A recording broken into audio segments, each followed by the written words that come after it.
Hello everyone. Today we are going to continue with the Boolean logic chapter 3 and we are going to look at more gates other than not, or and these gates are widely used in the industry and so we will have a look at NOR, NAND, XOR, XNOR gates. And if you find these videos useful, please like, share and subscribe.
Next, we will have a look at the NAND gate. The NAND gate has two or more input signal but only one output signal, and if all the inputs are 1, that is high, then the output produced is 0 or low.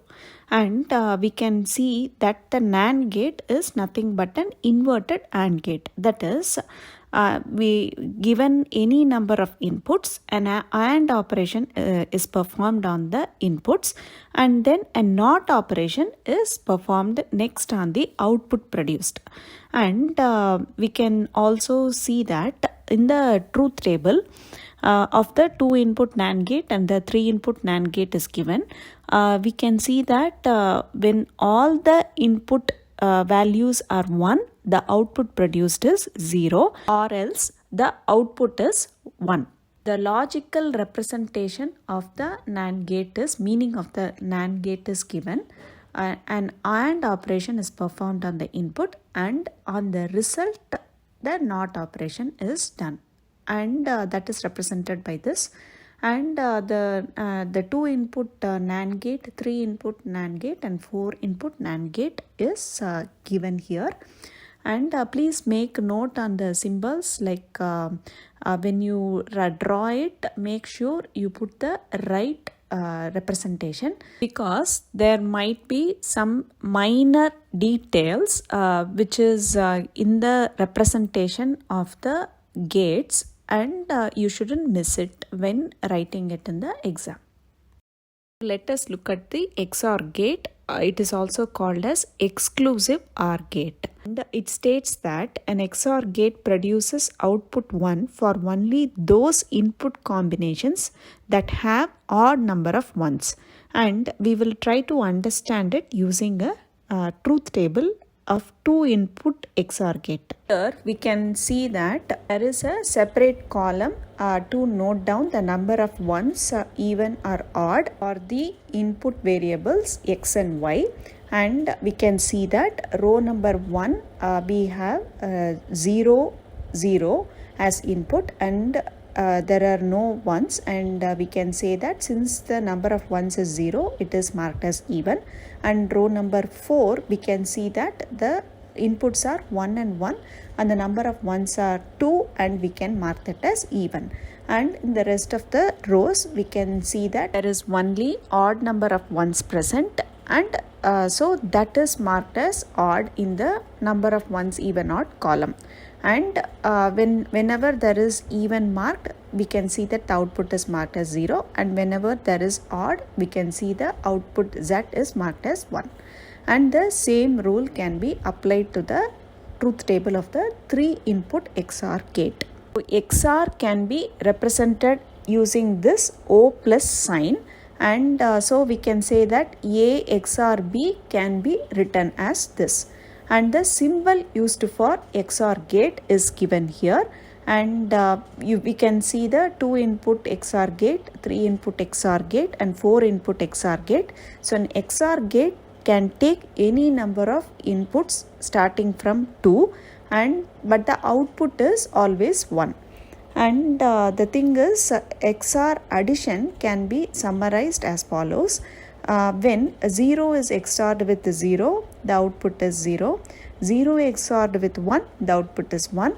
1 XORed with 0, the output is 1. And 1 XORed with 1, the output is 0. Now let us look at XNOR gate, also called as exclusive NOR gate. And XNOR gate, it produces output 1 for only those input combination that have even number of ones. And we can notice that an XNOR gate is logically equivalent to an inverted XOR gate. An XOR gate which is followed by a NOT gate, that is an inverter. And if we look at the truth table of the 2 input XNOR gate and the 3 input XNOR gate, we can say that even and odd is written, a column, separate column for that is written. And when both the X and Y, like if we look at a 2 input XNOR gate, when both X and Y are 0 or 1, then that number of ones become even, and we will note it down in the number of ones even or odd column. And when either X or Y is 1, then the number of ones is odd, and that is also noted. And we can see that when the number of ones is even, the output Z is 1, and when it is odd, the output is 0. And the same rule is applied for the 3 input XNOR gate. And an XNOR gate is nothing but an inverted XOR, and so we can represent it as this, like A XNOR B can be represented as this, like do an XOR between A and B, and an inversion can be done after that. Or it can also be represented using an O dot sign as specified here. And an XNOR addition can be summarized as follows, that is 0 XNOR with 0, output is 1. 0 XNOR with 1, the output is 0. 1 XNOR with 0, output is 0. And 1 XNOR with 1, the output is 1. And the symbol for XNOR gate is as specified. And we can see that 2 input XNOR, 3 input XNOR and 4 input XNOR gate is represented. An XNOR gate can take 2 or more inputs, but the output is always 1. And we are done with today's topics, and we will meet again with the pending topics, and with that I think all the Boolean logic chapter can be completed. Thank you.